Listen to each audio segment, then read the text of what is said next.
Alright, what is good, guys? So, I want to make a video today talking about the support classes in the game because I think, they're very interesting, is one word I'm going to use. Obviously, broken is another. However, interesting is the one we're going to go with to start the video off because I'm sure I will get into broken later.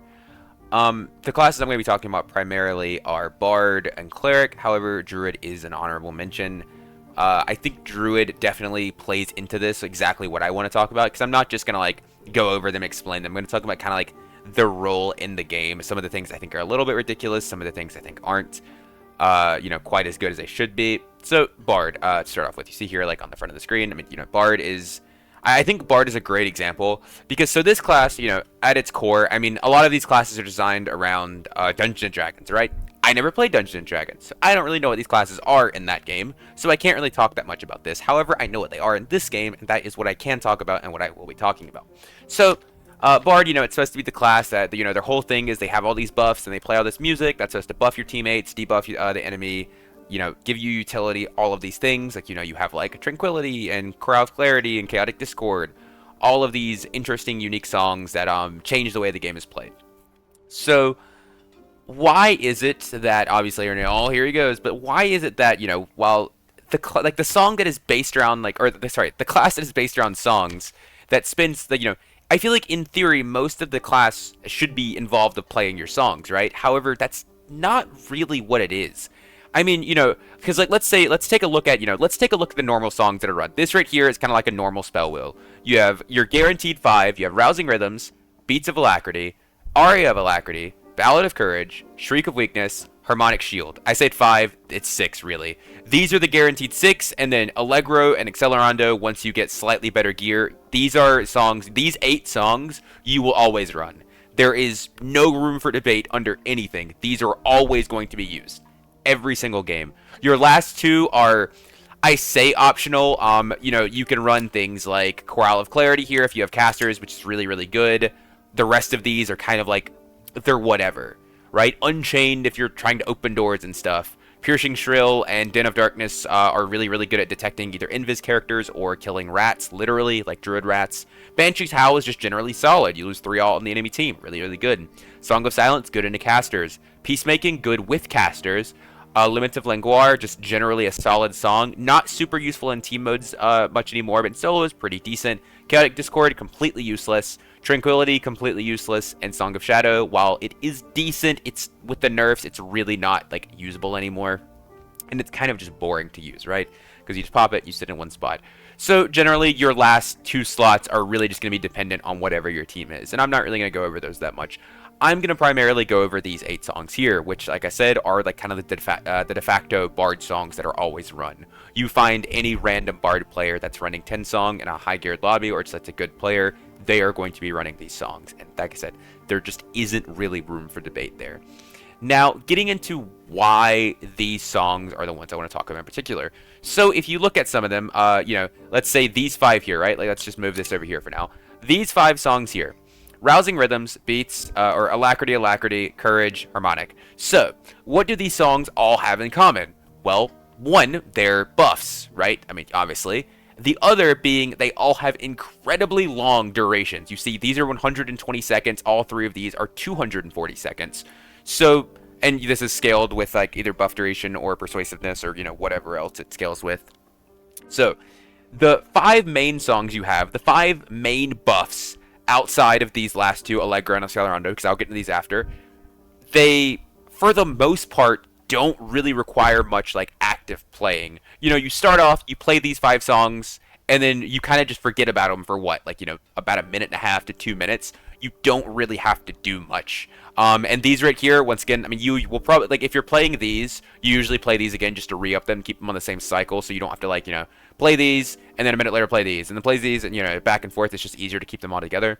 So I would say about every 1.5 to roughly 2 minutes, you will play these 5 songs again. Other than that, you don't really play your music that much. Like, yes, you could play Accelerando if you're running around from room to room, or you play like Allegro if you're killing mobs, or you Shriek of Weakness if you're killing mobs. But Bard, for the most part, doesn't do a lot of, like, active song playing. A lot of this character, in my mind, feels like the songs are very secondary. And, I mean, I've played Bard a decent bit. You see my Bard's level 105, so, I mean, I have, I'm not the most experienced on the class. However, I do have hours into it. So, I mean, I could say, like, it's not an expert opinion, but it is definitely one with some experience behind it. And maybe other people out there would disagree with me, but I do feel like the song playing part of the class has become very, very secondary. What Bard seems to be more often than not is just kind of like a duelist class, very, very similar to Fighter, but that also has buffs, to back up them. And I wanted to like show off, one of the things like this is some of the Bard kits. Like, this is what a really good Bard kit looks like, and this could even be better. But if you if you look at the stats, and then keep in mind this is all before buffs: 171 health, 290 move speed, 29.9% action speed, so basically 30%, then 50% PDR. Right, like these are very, very similar to what you would consider fighter stats, and then they have 16% phys power, and like I mentioned before, we have obviously on top of that you would add another 15 armor MR, 10 physical power, 8% action speed, 9 move speed, and 2 all, so you'd get more HP, move speed, power, all of that from this as well. And because you have all of those stats, like I mentioned, what this class usually does is, like I said, once all 5 of these buffs are on, you don't play these during a fight unless the fight's really long and you have to reapply them. For the most part, you won't play these during a fight. You'll play them at the beginning, and then, you'll play maybe Allegro Accelerando when you're running into the fight, and Shriek of Weakness. And then after that, you don't really do much song-wise in the fight. And I mean, that is how the class is designed. And I will say, keep in mind, like, that they have mentioned a rework of Bard of some capacity. As far as I know, all they said is that Bard's songs won't stack, in the sense of, like, if you have move speed from Beats of Alacrity, then you won't get move speed from Accelerando for the Bard. But just that alone doesn't really change much in my mind. But I'm saying, like, Bard doesn't have a lot of active song playing in fights. A lot of it is, passive, of the sense of, like, you're not actively, like, you're not in the fight doing it. You might do it leading up to the fight or moving around, but you're not actively playing songs during the fight. You're not doing piercing shrills to do damage. You're not, doing whatever, like Den of Darkness to do damage. So most of your class isn't really designed. Like, the songs are like a secondary part of the class, right? Like, imagine, I think Wizard is a good example, or Cleric's a good example. When they're in a fight, they are casting spells, right? Like, that is what they're doing. That is how they fight. They fight using their spells. They don't, like, buff themselves up and then go in and melee. I mean, there are builds like that, right, to be fair, but those are definitely way more niche builds. Those are not what you have considered the mainstream at all. Generally speaking, the Cleric and Wizard playstyle is directly related to their spells, and that is how they're playing the game. They play using their spells. Bard, like I said, a lot of their spells are not that. They just buff, it's for the most part, it's buffing your teammates, and then it becomes completely secondary, and then you go in and you're just a melee character fighting. And this has been doable for a very, very long time, because like I just showed you guys, Bard's stats are completely bloated, right? I mean, having a ton of move speed, a ton of health, a ton of PDR, a ton of action speed, you just end up becoming a really, really strong duelist class that also can support your team. And the reason I'm bringing this up about Bard is because you don't have to change your build to do it. Because yes, Cleric has melee builds. Wizard, Warlock, Druid, all of these classes that, are normally prioritized around their spells also have melee builds. But the difference is, to build melee on those classes, you actually have to change your build for it. Cleric, you have to run Smite. You have to take an entire skill slot for it.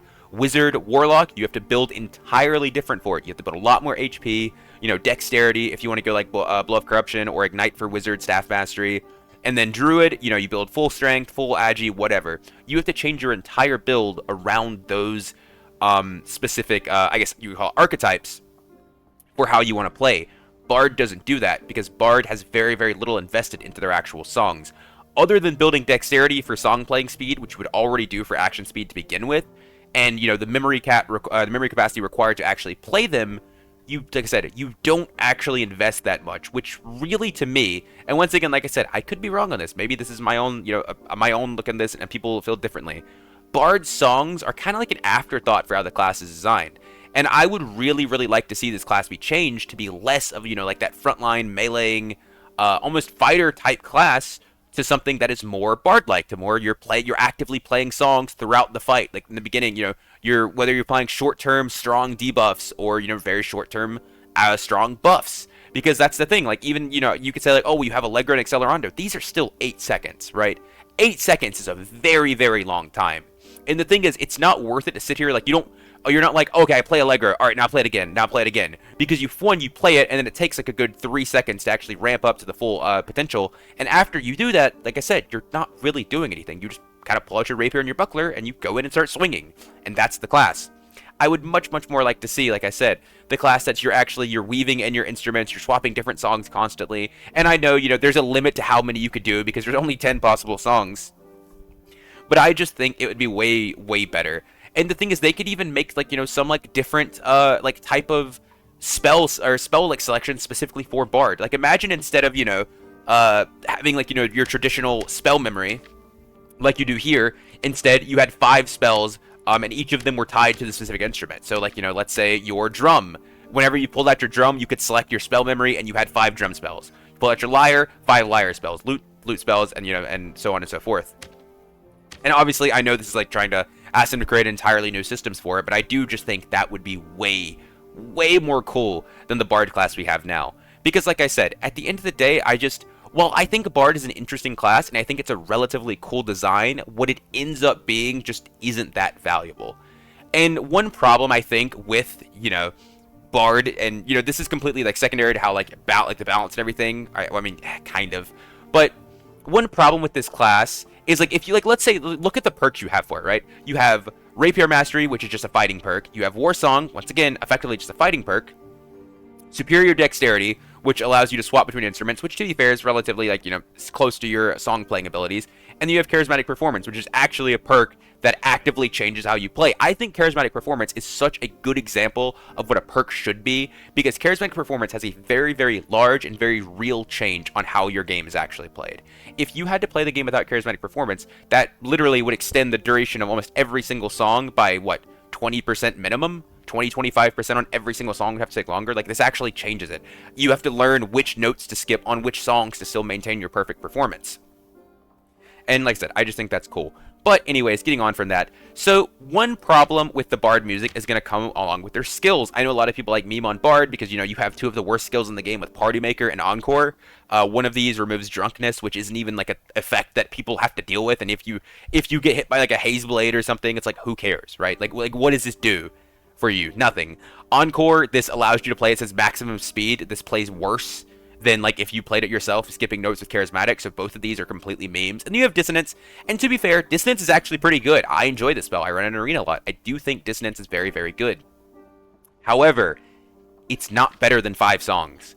And I don't know what skill they would ever release that would ever be better with 5 songs. So as long as Bard has this Music Memory 1 and Music Memory 2 on their skill slots, I don't think their other skills will ever be useful or ever have use. Because you would have to make something so ridiculously broken that it just wouldn't, that it overwrites 5 songs, and that's a lot, right? Because if you look at their songs, like I said, these effectively 6 right here, Shriek and your 5 buffs, these are guaranteed coming every single game. You're never going to remove your triple buff, right? So that's 3. You're never removing 2 all. Maybe you drop Harmonic, like maybe. So even then, you now have these 5 because Shriek is just completely broken. I guess if possible, if you're running a double caster comp, like, let's even throw it out and say you could drop Shriek, right?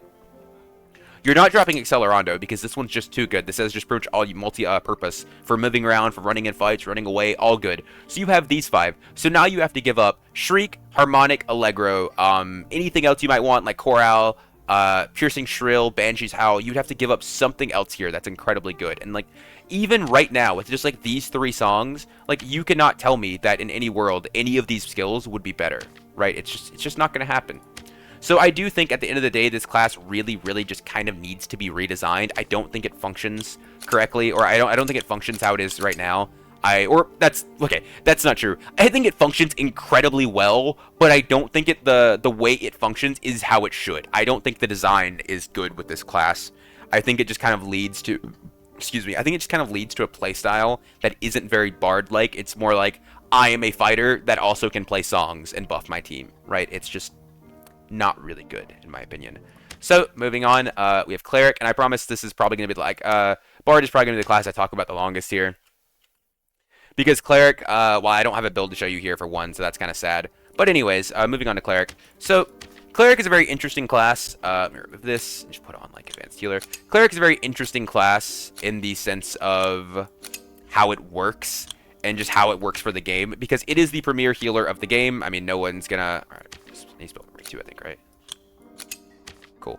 Like, just how it works in the game, because Cleric for a very, very long time was the sole healer of Dark and Darker until we got Druid added. And then, I mean, I guess you could say Warlock too, but team healer. And once Druid was added, everybody was looking at it. It's like, okay, Cleric's probably still better than this just because of how much burst healing they have, and that is what Cleric has always been very, very good at. You know, you have multiple different heals. Hold it here. My Sanctuary on. You have multiple different heals here. You know, you have 4 lesser heals, 3 holy lights, and 2 sanctuaries, and all of these can be considered. I mean, all of these except for sanctuary could be considered burst healing. Honestly, sanctuary you could probably call it burst healing too, just because how fast it is. But anyways, Cleric just kind of does a job that no one else has ever been able to do. You know, like with the amount of heals that you can apply on demand, and with the ginormous lack of anti-heal that exists in this game, there has not been much that really counters this class. And even now, to this day, there really isn't still much. Like, yes, we have Blow of Corruption, Fire Mastery, you know, Poison Weapon. However, there are going to be a lot of instances where those just don't exist in the game. If you're not fighting a Wizard Rogue team, you're probably not dealing with anti-heal, because even Warlocks, they don't really run Blow of Corruption builds that much. And even if they do, it only applies to one person, and it can be very easily dealt with through blocking, you know, if you have a shield. And if not, you can just kite it out. It's not super easy to apply. The only real easy and effective anti-heal there is to apply in this game is Fire Mastery. And the thing is, one of the best teammates with a Cleric usually is a Wizard. So even if you, even if the other enemy team is Fire Mastering you, you're probably Fire Mastering them back. And the thing is, Fire Mastery, not 100%, it's only 50%, so even with that, your heals are still very, very large, and you can, like I said, you can just wait for it, kite it out, and then drop heals. But the problem with Cleric is, and always will be, the survivability of it, I believe. Because the thing is, one, they bring incredible survivability to their team, and now they also have that survivability for themselves. I don't have, like I said, I don't have a really good kit to show you, but just for reference, a lot of Clerics that you will see in very, very good gear, they are running somewhere around 140 to 150 health. Their move speed usually isn't super high. They're a bit slower because they wear things like Great Helms, and they don't super prio move speed. Then, you know, I think like the minimum Clerics like to run is like 50 to 60% magic power. And then, you know, most Clerics will be anywhere around 45 to 50% PDR and around 30 to 40% MR. So, defensively, those stats don't sound that good, right? Like, let's say 150 health and only about 50% PDR. The Bard I just showed you is way tankier than that. Fighters, Barbarians, all way tankier than that. However, the problem lies not just in that, but also in some of the perks they have access to, because, you know, they have things like Perseverance and other things like that. Holy Armor, which gives them extra armor. Then they have things like Protection from Evil, which removes the duration of all harmful effects, which includes slows. So if weapons hit you, you're not slowed for quite as long as, you know, if somebody else were. And then on top of that, like I said, they mentioned they have all of these lesser heals. And a good geared Cleric, their lesser heals are healing for minimum, I would say 35 to 40. Usually a lot more than that, right? But like 35 to 40 is like with just base kit and like with 20 magic healing, right? So usually these lesser heals are healing for like 50 to 60. Sometimes even a little bit higher, I believe.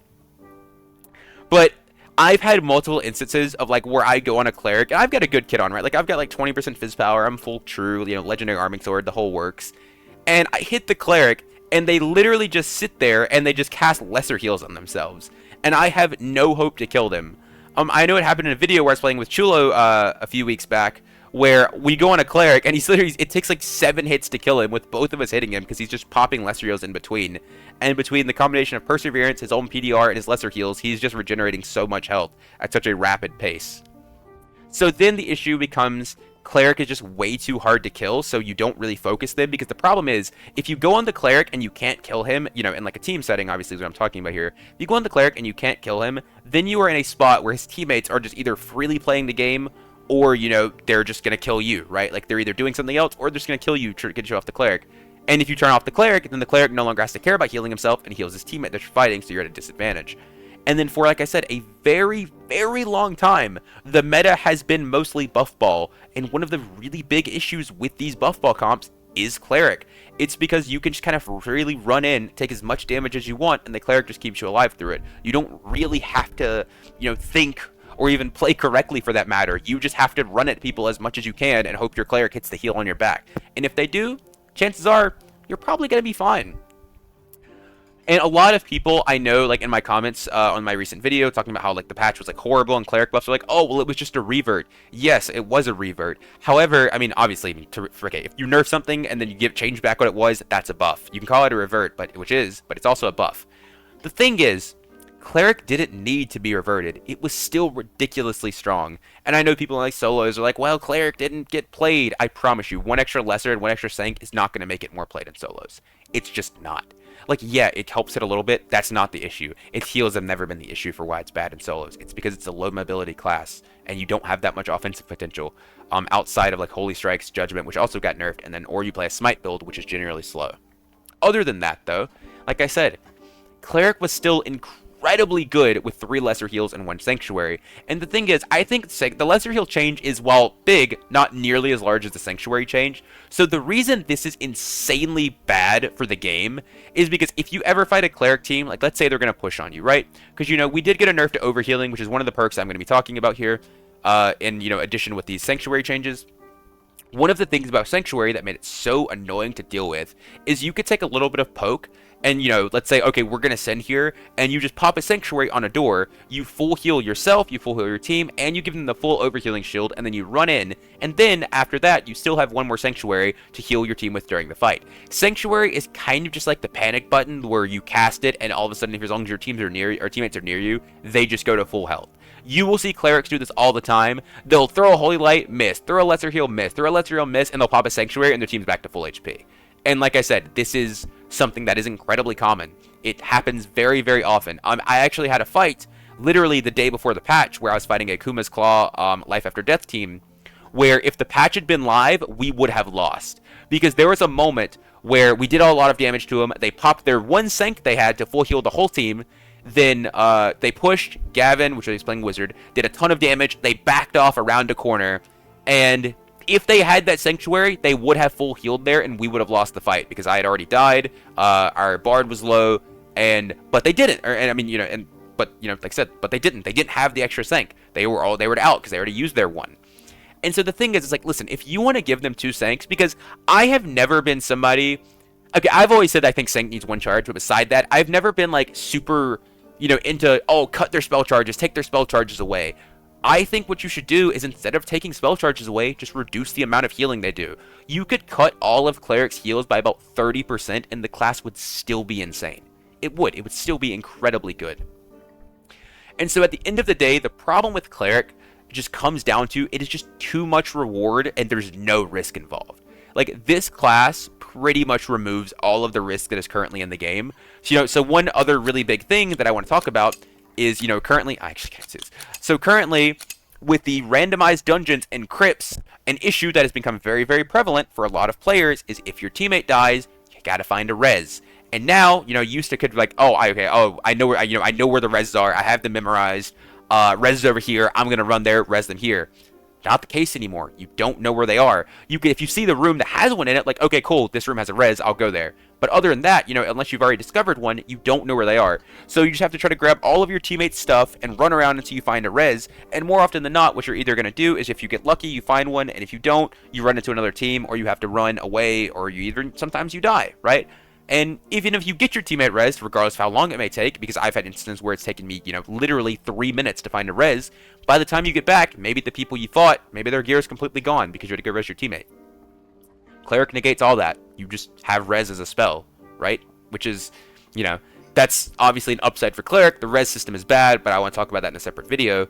But yes, like, Cleric just removes the penalty for that. Like, yeah, if the Cleric dies, then it can't happen, but if the Cleric dies, you probably lost the fight anyways. So, yeah. Like I was saying, Cleric is just, it's so much reward for so little effort. Like, and that's just what it comes down to. This class really doesn't require that many stats to build. You just need a decent amount of magic healing and knowledge. And then you kind of get magic power bonus just naturally from playing from building correctly. So yeah, like I said, I don't like the current state of Cleric. I don't think it's healthy for the game. I think most people would agree with you. And then a lot of people are like, oh, well, Cleric's not an issue. Then you don't play trios. You don't watch anyone play trios. You don't play high gear at all. Because every single person in this game that is not either A, playing Cleric, or B, crushing on Cleric, crutching on Cleric, will tell you it's a problem. Solar Bear, good friend of mine, I literally talked to him, before the patch, and he would tell me, he's like, bro, my class is still OP even after the nerfs. And he's one of the best Cleric players in the game. So, I mean, if you disagree with me, then I guess you also disagree with him. But, is what it is. And lastly, I want to talk about Druid. I don't actually have a Druid made, so it's kind of cringe. But anyway, so we're just going to sit on like the Bard screen for now. So lastly, I want to talk about Druid, which maybe I can pull up on the wiki right here really quick. 1 second. Because Druid just recently got a very, very large buff, along with just otherwise just generally being a pretty solid character. All right, here we go. Let me pull this up, and boom, Druid. Okay, so here we go. Druid, like I said, just recently got a very, very large buff where they are now able to use 10 spell. And funny enough, they don't even have 10 spells available. I think they only have 9. It's what, 1, 2, 3, 4, 5, 6, 7, 8, 9. Boom. They only have 9 spells available, so even though they can run 10 spell, they can't because they only have 9. And I think this build is actually pretty decent. I don't think it's horrible. It's probably not the greatest Druid build, because I think generally just building, you know, like a magic killing kit along with either being a Bear Druid or a Panther Druid is better, because then you provide way more for the team. I do think the 9 spell 9 spell is an interesting build because it allows you to run a lot of things that you wouldn't normally run, like Thorn Barrier, Entangling Vines, Tree of Life, like those type of things, which are really, really cool. And like I actually like how they play the game somewhat. I mean, getting hit by them isn't fun, but you know, seeing them used kind of is. Outside of that, though, that's not really when I talk about. I mean, it's worth mentioning a little bit. However, we're gonna have to really see how that plays out to determine how good it actually is. So the thing that's really, really worth talking about is their shapeshifts. This is, I think, the problem with Druid as a support class. It just does too much. Like, that's kind of like the common theme among support classes in this game, is that they just do a little bit too much. It's like, okay, yes, like, you know, Bard, for example. It's like, yes, I buff my entire team and I debuff you guys. And that's not all I do. I'm also an incredibly strong frontline fighter that can be very, very tanky and do a ton of damage very, very fast. Cleric, you know, I can full heal my team multiple times. I have a resurrection spell. I have offensive spells with Earthquake, Locust Swarm, and Holy Strike. I can play melee with Smite. I can do so many different things. Then we have, you know, Druid. Druid, once again, they have a ton of heals. They have hots like, what's it called? Nature's Touch, Restore. Mending Grove's kind of like a heal over time. I mean, I guess, you know, it's kind of like a big, like, Sanctuary. And then Dreamfire for burst healing. Outside of that, you have their offensive forms like Panther and Bear. Then you have Chicken and Rat form, which are some of the best mobility/escape forms in the game. And yes, you have really large penalties for using them, like, you know, minus 60% max health. However, outside of that, you still do a ton of damage in your good forms, like Panther and Bear. And they're just hard to catch in Chicken. The Chicken Jump into, or the Panther Dash and Chicken Jump is literally the strongest mobility in this game. Chicken Double Jump can put you in a lot of places that you normally otherwise wouldn't be able to go unless you're running like Rogue Double Jump, and you don't have to take anything else for this, you know? You just kind of get it for free. And then, you know, maybe in the future, whenever they add more spells to Druid, then, you know, it's more of a contest of like, oh, do I really want to run animal forms because then I'm missing out on all these really cool spells? Right now, that's not even the case. You don't even have 5 spells you're missing because you don't have 10 spells total. But anyways, if you build this character very, very, like, well, like, you know, I think Druid's actually a pretty, like, similar example to Bard, where what you do is you kind of just cast all your buffs. Cast Tree of Life, or, I mean, you don't really run Tree of Life, but cast Restore, cast Nature's Touch, cast Bark Skin, or whatever else you want to. Summon your Treant, and then you just kind of run in and, you know, Panther somebody, or Bear somebody, or stuff like that. And it just comes down to, like, I feel like I said, they just do a little bit too much. If you look at some of the other classes in the game, like, look at Rogue, for example, or Ranger. What do those classes do, right? Like, what do they do differently than what you would expect? Like, what do they do compared to the support classes? Like, Rogue doesn't really do much outside of what he does exactly what you'd imagine. He goes invisible, and then he stabs people, right? Like, that's the class. Like, yeah, you know, he can throw knives, or he can shoot a hand crossbow, but he doesn't really do much outside of that. Like, everything he does is very, very much one-dimensional. The same way Ranger is one-dimensional of, I shoot a bow, I shoot a crossbow, something like that. There's not like, oh, you know, I shoot a bow, and then I, like, full heal my teammate because I fed him a biscuit, right? Like, that's not what the classes do. But then, like I said, you have your support classes that just do all of these different things. You know, like I said, I could keep going back to Bard because I think the Bard's the biggest offender of this. Bard is one of the best melee characters in the game. They have potential to box barbarians, they have potential to box fighters, rogues, hell, even like smite clerics if you can block well with the buckler. And on top of that, I mean, the thing is, that would already make them good, right? Like your fast skirmisher, duelist style character, that enough would be good. But then they have songs as well, you know, like the big thing here that I'm getting at is you don't have to adjust your build for it. If you want to play Bard, you don't change anything about your build to play your songs and be offensive. If you want to play Druid, you don't really like. I mean, you know, if you like, all you really do is build like magic healing on top of the build you're already gonna do. If you're going a Panther build, you are already gonna, you know, you just slap magic healing on top of that, and you are obviously become automatically like insanely good at healing. You know, which is even crazier than Cleric, because Cleric actually really has to build into the healing and magic power to heal a ton. Druid doesn't. Druid really, you don't even have to build magic healing because you have things like Mendengurv that just heal percent max health amount. Or Restore that just has very, very high base numbers for the heal, and you have so many charges of it. So really, really, at the end of the day, what I'm trying to get at, and we're trying to reiterate for the 30th time, is support classes in this game are just too strong for how much they can do. When your healer is also one of the best DPS classes, you know, they are one of the only appliers of anti-heal, or they have a silence, or your buff and debuff class is one of the best melee classes in the game, better than your actual classes dedicated to melee, I mean, you know, it gets a little insane to try to play a normal class, right? It just becomes pretty difficult, and it doesn't really feel that good, in my opinion. Because I've had numerous instances of where I fight a bard, and I'm like outplaying this guy, I'm like blocking his rapier and stuff, and the fight ends up being close. And it's like, man, like, that is a support class. Like, him beating me there, or him almost beating me there in melee, or sometimes I've lost the bards in melee, and I've played bard and I've beat fighters in melee, and I get to like the end of the fight, and I'm like, wow, like as a fighter, like, I almost lost to this class that is considered a support class, that is able to buff his teammates and give them a ton of very, very valuable stats that, you know, I am not giving my team. So it just ends up feeling kind of bad. But anyways, that is going to wrap it up the video. I hope you guys enjoyed this. And, you know, if you did, feel free to leave your thoughts and opinions down below, and I'll catch you guys next time. Peace.